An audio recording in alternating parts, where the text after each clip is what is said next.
नमस्कार, स्वागत है आपका ग्लोबगश न्यूज़ में। मैं शिवानी पांडे और आज हमारे साथ है डॉक्टर आयशा जिया। ये रॉफे हॉस्पिटल की बहुत ही मानी जानी डॉक्टर हैं। तो आइए इनसे बच्चे और माँ से संबंधित कुछ चर्चाएं करते हैं। मैम, आपका स्वागत है हमारे शो में। Thank you. मैम, जब कोई माँ एक बच्चे को जन्म देती है तो सबसे बड़ा सवाल तो ये आता है कि उसके खाने में, डाइट में क्या क्या शामिल होना चाहिए। डिपेंड करता है कि बच्चा कैसे पैदा हुआ है, नॉर्मल डिलीवरी हुई है कि ऑपरेशन से हुआ है। अगर बच्चा ऑपरेशन से हुआ है तब तो हमको शुरू में पहले 24 आवर्स तो पेशेंट को कुछ भी नहीं देना होता। 24 आवर्स के बाद धीरे धीरे लिक्विड डाइट स्टार्ट करते हैं। 3rd डे सेमी सॉलिड देते हैं and 4th day onwards full meal ले पेशेंट। बस स्पाइसी ना रहे और बहुत ठंडी चीज़ें ना रहें। अदरवाइज़ 4th डे से नॉर्मल मील ले। अदरवाइज़ अगर नॉर्मल डिलीवरी हुई है तो patient from very first movement, जैसे ही लेबर रूम से बाहर आई तब से वो फुल मील ले सकती है। तो सारे प्रकार के भोजन खा सकते हैं, जैसे कि उसमें घी की मात्रा हो गई। और initially high protein diet recommend करते हैं, क्योंकि बॉडी जब डिलीवरी होती है तो प्रोटीन का लॉस होता है, बॉडी में ब्रेक डाउन होता है। जब भी टिश्यू ब्रेक डाउन होगा तो प्रोटीन की कमी होगी बॉडी में। हाई प्रोटीन डाइट की ज़रूरत होती है। नॉर्मल डिलीवरीज हों चाहे किसी तरह की सर्जरीज हों, बॉडी पर जब भी कोई ट्रॉमा हुआ तो हमको हाई प्रोटीन डाइट रिकमेंड करनी होती है। इनिशियली 2 वीक्स 3 वीक्स अच्छी प्रोटीन डाइट। नॉर्मल डाइट में प्रोटीन के सोर्सेज हैं मिल्क, एग और दालें। इसके अलावा वाइट मीट, जैसे जो चिकन खाता है, फिश खाता है, ये प्रोटीन के सोर्सेज हैं। वेजिटेरियन है तो पेशेंट को उस हिसाब से हम समझाएंगे। नॉन वेजिटेरियन है, हरी सब्जियां प्रोटीन का सोर्स नहीं है। हरी सब्जियां आयरन का सोर्स है, मिनरल का सोर्स है।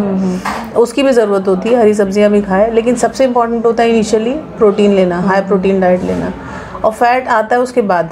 जी। जो घी तेल है वो 2 हफ्ते के बाद। अच्छा, मतलब 2 हफ्ते के भीतर घी या तेल नहीं यूज़ करना, कम यूज़ करें। ऐसा कोई रिस्ट्रिक्शन नहीं है कि बिल्कुल ऑयल फ्री डाइट लेना है। लेकिन जैसे कि डिलीवरीज के बाद हाई फैट वाली डाइट जो रिकमेंड करते हैं हम लोग, जो गांव में भी ट्रेंड है बहुत ज़्यादा चिकना खिलाना, घी खिलाना, वो आप 2 हफ्ते के बाद खिला सकते हैं। अच्छा, मैम ने बताया कि घी या फिर जो वसा वाली चीज़ें होती है ये हमें 2 हफ्ते बाद लेनी चाहिए। लेकिन नॉर्मली ये होता है कि लोगों को लगता है कि बच्चा डिलीवर हुआ है तो हमें माँ को जितना हो सके उतना दाल में घी डाल दिया, घी से सब्जी बना दिया, अदर चीज़ों को भी घी में बना के खिला दिया जाता है। तो ये थोड़ा हानिकारक हो सकता है, इसलिए हमें इसकी मात्रा भी थोड़ा समझ के लेना चाहिए।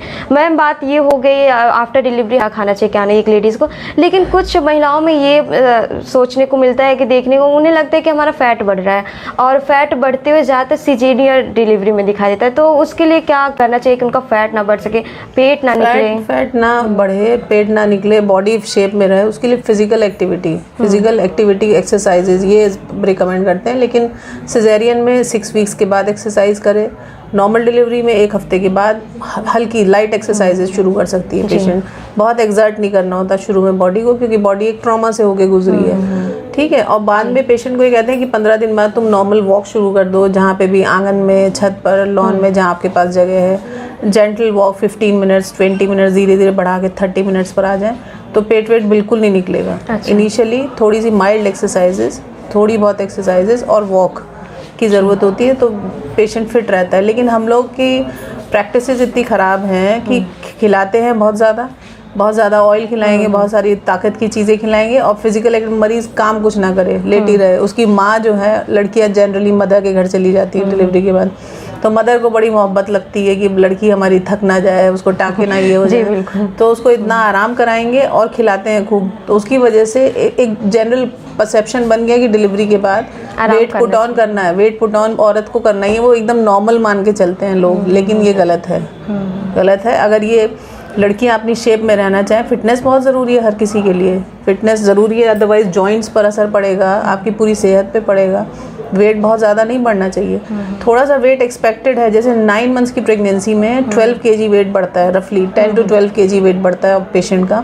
बेबी आउट हुआ 2.5-3 किलो का, तो 2.5-3 किलो का बच्चा निकलने के बाद तब भी हम 8-9 kg प्लस ही है ना, उस 8-9 kg को हमको शेड करना है। कोशिश ये करनी है कि 8-9 में से कम 5-6 kg शेड हो जाए।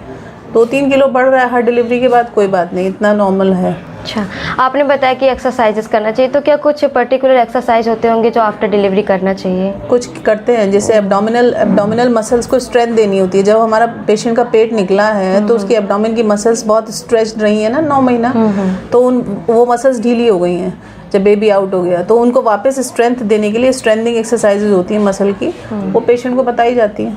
अच्छा, एक बात और देखने को मिलता है कि जब ये बच्चा हो रहा है तो वो दूध नहीं पी रहा है माँ का, ऐसे में माँ को क्या करना चाहिए, या फिर इसमें किसकी गलती होती है जो बच्चा दूध नहीं पी रहा है उसके लिए फिर क्या हम लोग जो हॉस्पिटल्स में डिलीवरीज होती हैं उसमें स्टाफ नर्स की और इवन डॉक्टर भी राउंड पर हमेशा ये सख्ती करता है कि सिस्टर को कि तुमने फीडिंग शुरू करवाई कि नहीं, पेशेंट की हेल्प करो, उसको थोड़ा सपोर्ट करो।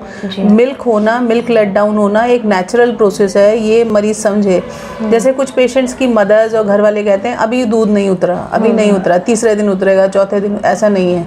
जैसे ही पेशेंट लेबर में गई वहाँ से मिल्क लेट डाउन शुरू हो जाता है, समझ रहे हैं। या फिर सिजेरियन हुआ, इलेक्टिव हुआ, पेन में नहीं गई, तब भी बेबी आउट होने के बाद मिल्क लेट डाउन होना शुरू हो जाता है। और हम इंसानों में ये करते हैं कि हम मिल्क पाउडर पिला देंगे, गाय भैंस का दूध पिला, जानवर के बच्चों को कौन दूध पिलाता है, मदर ही पिलाती है ना, बिल्कुल, उनको कोई सप्लीमेंट तो नहीं दिया जाता।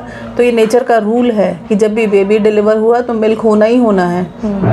थोड़ा सा उन चीज़ों के लिए ये ध्यान रखते हैं कि पेशेंट्स को ही बताते हैं कि भाई प्रोटीन, हाई प्रोटीन डाइट, क्योंकि मिल्क एक प्रोटीन है। मिल्क का प्रोडक्शन होने के लिए प्रोटीन जब बॉडी में होगा तब अच्छे से मिल्क प्रोडक्शन होगा। तो गांव के लोग भी जानते हैं, हम ये लेमैन भी जानता है कि दाल खिलाइए, खूब सारी दाल खिलाते हैं वो लोग, अंडा खिलाते हैं। बेबी जैसे ही आउट हुआ, अगर नॉर्मल डिलीवरी पहला काम है 2 अंडा खिलाना, उसका सोर्स, उसका रीज़न वही है कि वो हाई प्रोटीन लेंगे तो मिल्क लेट डाउन अच्छे से होगा।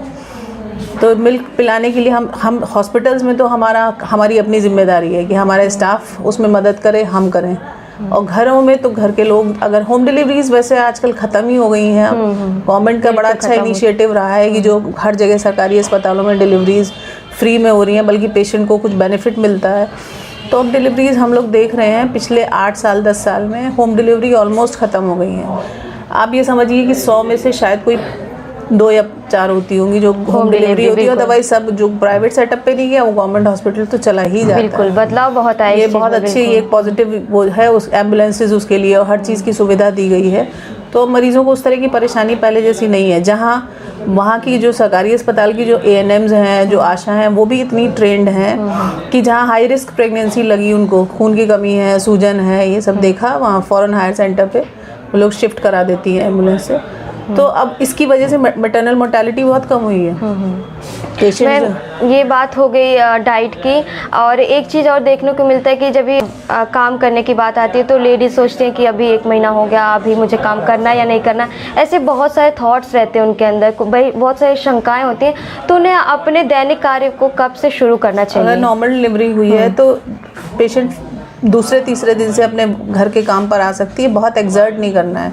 क्योंकि जो वही बताया ना, मसल्स और लिगामेंट्स जो हैं प्रेगनेंसी की वजह से एब्डोमेन के भी और बैक के भी लूज हैं, अभी ढीले हैं। उन लिगामेंट्स पे बहुत हम एक्सर्ट करेगा पेशेंट, बहुत सारा कपड़े धुलना, बहुत सारा काम करना घंटों वाला, तो वो लिगामेंट्स ढीले ही रह जाएंगे। उनको स्ट्रेंथनिंग के लिए थोड़ा सा टाइम चाहिए, जिसको वो गांव में कहा जाता है और हम लोग भी बताते हैं 6 वीक्स का टाइम, 40 डेज का टाइम जो कहते हैं, वो वही स्ट्रेंथनिंग के लिए चाहिए।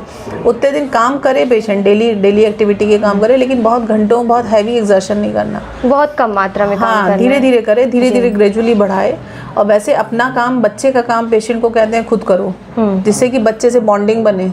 और वो बॉन्डिंग होना बहुत ज़रूरी है मिल्क लेट डाउन के लिए भी। अच्छा, बच्चे को मदर से दूर कर दिया जाए, उसको दिखे ही ना, बच्चे का कोई काम ना करना हो, नज़र में भी ना हो, तो मिल्क खत्म हो जाएगा, मिल्क लेट डाउन, दूध सूख जाएगा। तो पेशेंट की बच्चे से बॉन्डिंग होना बहुत ज़रूरी है। उसके लिए पेशेंट को कहते हैं कि बच्चे का काम तो तुम फेरी फर्स्ट डे से करो, उसके डायपर चेंज करना, उसके कपड़े बदलना, और घर के रोज़ के काम भी 3rd डे से नॉर्मल डिलीवरी की पेशेंट धीरे धीरे जेंटली शुरू करे। अच्छा, ये तो हो गया चलिए बच्चे के लिए। कभी कभी जब बच्चा बड़ा हो रहा है फिर उसके डाइट में भी बड़ी सारी समस्याएं आती हैं। जैसे कि भारत में एक नियम है अन्नप्राशन का, तो उसके बाद ये सवाल आता है ना कि इसको क्या खिलाना है, दाल का जूस देना है या अदर मीठी चीज़ें देनी है, और ये कब से देना और इनकी मात्रा कितनी होनी चाहिए? पहले शुरुआत में तो वीनिंग एक वर्ड होता है, वीनिंग कहते हैं जब हम दूध से हट के चीज़ें ऐड करते हैं बच्चे की डाइट में।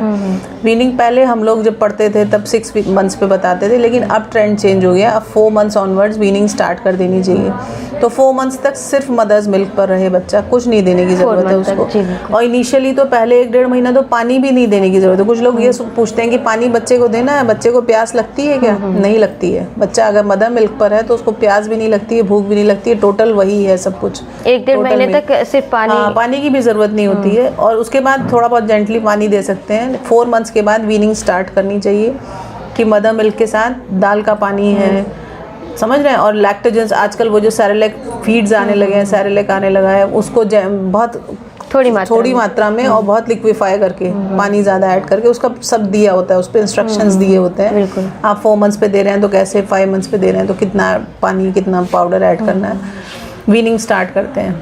और उसमें आजकल अब ये ट्रेंड हुआ है कि पहले जो वो होते थे, जो ये फीड्स होते थे वो सिर्फ मीठे होते थे, लेकिन अब नमकीन भी, बच्चे को हर चीज़ का मार्केट चेंज हो रहा है, तो उसमें नमकीन वाले फ्लेवर्स भी हैं, मीठे वाले भी हैं। उसके अलावा घर की चीज़ों में दाल का पानी, सब्जियों का पानी। ये कभी कभी देखने को ये भी मिलता है कि बच्चा खा बराबर रहा है, चीज़ें खा रहा है, पी रहा है, लेकिन उसका पेट तो बाहर निकल रहा है, हाथ पैर पतले हैं, तो इसके पीछे फिर क्या कारण होता है और ऐसे में क्या करना चाहिए? मेलन्यूट्रिशन जो है वो 2 तरह की बीमारियां होती हैं मेलन्यूट्रिशन में, एक क्वाशियोरकर, एक मेरास्मस। एक वो जिसमें बच्चा सूख जाता है, जो कभी आप पहले देखने में, अब वो भी चीज़ें ख़त्म हो गई हैं हिंदुस्तान में, बहुत कम हो गई हैं, पहले बहुत दिखता था, एकदम ड्राइड हो गया, स्किन एकदम झुर्री पड़ गई, सूख गया। एक वो बच्चा जो बहुत फूल गया, उसको सूखा रोग भी बोलते थे। सूखा रोग जो था वो मेरास्मस होता है, जो फूला वाला होता है वो क्वाशियोरकर कहते हैं। दोनों मेलन्यूट्रिशन की फॉर्म्स हैं। एक प्रोटीन एनर्जी मेलन्यूट्रिशन होता है, एक में प्रोटीन की कमी होती है, एक में जो है एनर्जी की कमी से बनता है। तो खाली ये नहीं है कि हम बच्चे को खाली दूध ही, जैसे कुछ लोगों का ये है, जो लोग को जानकारी नहीं है, वो 1 साल 2 साल 2.5 साल तक बच्चा सिर्फ दूध पर है, वो काफ़ी नहीं है उसके लिए।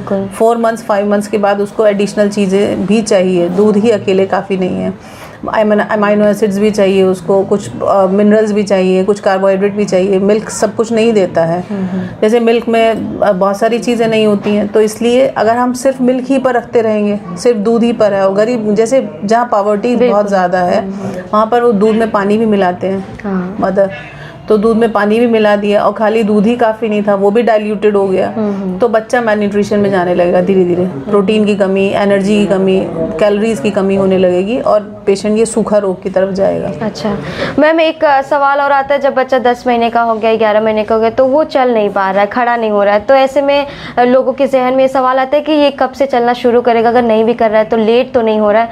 तो एक समय सीमा होती होगी कि बच्चा 10 महीने में चलना शुरू करे या फिर 2 साल में? उनको माइलस्टोन्स कहते हैं हम लोग। माइलस्टोन्स बच्चे की ग्रोथ के अगर दिखा रहा है, मदर दिखा रही है बच्चे को डॉक्टर को, तो वो देखते हैं कि 3 महीने पर वो अपना सर होल्ड कर रहा है कि नहीं, 6 मंथ्स पे वो करवट बदल रहा है, पलट रहा है कि नहीं बेड पर, ये सब माइलस्टोन्स नॉर्मल हो रहे हैं। अगर बच्चे के दिमाग का जैसे विकास होता है उसके हिसाब से उसकी ग्रोथ होती है, उसकी एक्टिविटीज़ होती हैं, तो अगर ब्रेन का नॉर्मल डेवलपमेंट हो रहा है तो ये सारे माइलस्टोन्स 3 मंथ्स 6 मंथ्स 8 मंथ्स वाले हम देख रहे हैं कि नॉर्मल ग्रो कर रहे हैं, तो बच्चा चलेगा भी।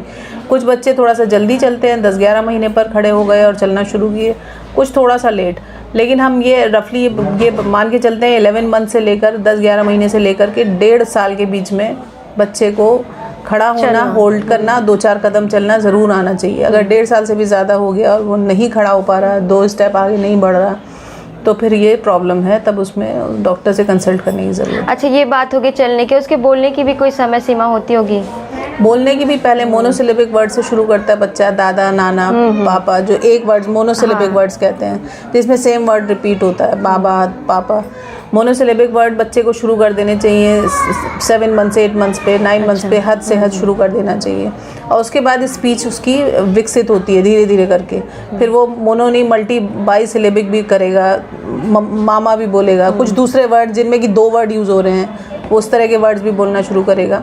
तो स्टार्ट हो जाना चाहिए मोनोसिलेबिक 9 मंथ्स ऑनवर्ड्स। ऐसे ही डेंटिशन भी, दांत का विकास भी बच्चे का 9 मंथ 6 मंथ से ही शुरू हो जाना चाहिए, दांत दिखने शुरू हो जाने चाहिए थोड़े थोड़े से, और 9 मंथ्स पर 1 ईयर पर कम से कम 4 टीथ दिखने चाहिए उसके। तो इन सब से ये एक अकेला नहीं होता, जिस बच्चे में लैक कर रहा है उसमें डेंटिशन भी लैक करेगा, उसमें स्पीच भी लैक करेगी, उसमें बाकी मोटर फंक्शंस जैसे करवट बदलना, खड़े होना, ये सब करेगा। और जो बच्चे का नॉर्मल विकास हो रहा है उसके टोटल माइलस्टोन्स नॉर्मल होंगे। आजकल शहरों में ट्रेंड है कि लोग अपने बच्चों को रूटीन हर महीने 2 महीने पर चेकअप के लिए लेके जाते हैं कि हमारे बच्चे के माइलस्टोन्स देख ले डॉक्टर की, सब नॉर्मल है, वेट नॉर्मल है। तो ये सब थोड़ा सा अवेयरनेस की, जागरूकता की ज़रूरत है कि जो चीज़ आपको ना समझ में आए उसके लिए डॉक्टर से बात करें, बिल्कुल कंसल्ट, और बहुत हर चीज़ के लिए गूगल पे भी ना रहें आजकल जो हाँ डिपेंडेंसी ज़्यादा हो गई है सोशल मीडिया से। बिल्कुल मैम, आपने बहुत अच्छी अच्छी जानकारियाँ दी, और कुछ अगर आप कहना चाहें माँ के लिए कि उन्हें कोई एक सलाह देनी चाहें तो आप बिल्कुल दे सकती हैं। हम बीइंग अ गायनेकोलॉजिस्ट, एक तो सलाह ये है कि स्पेसिंग प्रॉपर होनी चाहिए 2 बच्चों के बीच में। बहुत जल्दी अगर सेकंड प्रेगनेंसी होगी तो मदर की सेहत अफेक्टेड होगी, और अफेक्टेड होगी तो पूरा परिवार होगा अफेक्टेड अगर मदर फिट नहीं है तो। दूसरा ये कि पेशेंट को कोशिश करनी चाहिए कि पहले 2 महीने में एक बार चेकअप के लिए जाए डॉक्टर के पास। आप प्राइवेट सेटअप पे नहीं जा सकते, आप सरकारी अस्पताल पे जाइए, हर चीज़ की सुविधा है, वहाँ पे भी डॉक्टर्स हैं।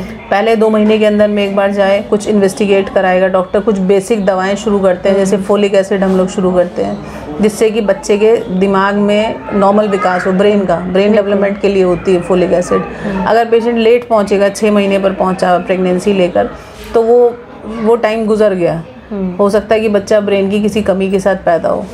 तो शुरू में 2 महीना ज़रूर चेकअप कराए। उसके बाद 3 ट्राइमेस्टर में हम डिवाइड करते हैं प्रेगनेंसी को, पहले 3 महीने, बीच के 3 महीने, लास्ट के 3 महीने। उन हर ट्राइमेस्टर में एक बार ज़रूर दिखाए मरीज़। बिल्कुल ठीक है। और खाने पीने का, अपना डाइट का ध्यान रखें, और घर वालों की, पूरी घर की एक सपोर्ट चाहिए होती है। जहाँ ससुराल में लड़की रहती है, उसके इन लॉज हैं, फैमिली के और मेंबर्स हैं, हस्बैंड मेल है, मरीज़ को मेंटल सुकून भी बहुत ज़रूरी है। अगर मेंटल सुकून है तो वो कुछ आयरन कैल्शियम ना खाए, वो फिट रहेगा, वही रोज़ के खाने से ही वो सब कुछ ले लेगा। तो घर के सब लोगों का भी बड़ा सपोर्ट रहे, और डॉक्टर के पास टाइमली लेकर जाएं। और तंदुरुस्त बच्चे आज होंगे तो कल देश तंदुरुस्त रहेगा, देश तंदुरुस्त रहेगा, देश का विकास होगा। इस चीज़ में योगदान सबका होना चाहिए, खाली डॉक्टर्स का नहीं, खाली घर वालों का भी चाहिए, सोशल सिस्टम को भी सबको इन्वॉल्व होना होगा। हम सबकी जिम्मेदारी है, बिल्कुल है, देश के विकास के लिए। मैम बहुत बहुत धन्यवाद, आपने अपना कीमती वक्त हमें दिया। आपने देखा कि डॉक्टर साहब ने बताया कि एक माँ को कौन कौन से प्रिकॉशंस लेने चाहिए, उसके डाइट में क्या शामिल होना चाहिए, बच्चे के डाइट में क्या होना चाहिए, यहाँ तक कि उसे कब बोलना है, उसे चलना कब शुरू करना है, इन सारी चीज़ों से अवगत कराया। इसके साथ ही आज का ये कार्यक्रम समाप्त होता है। आप मुझे दीजिए इजाज़त। नमस्कार।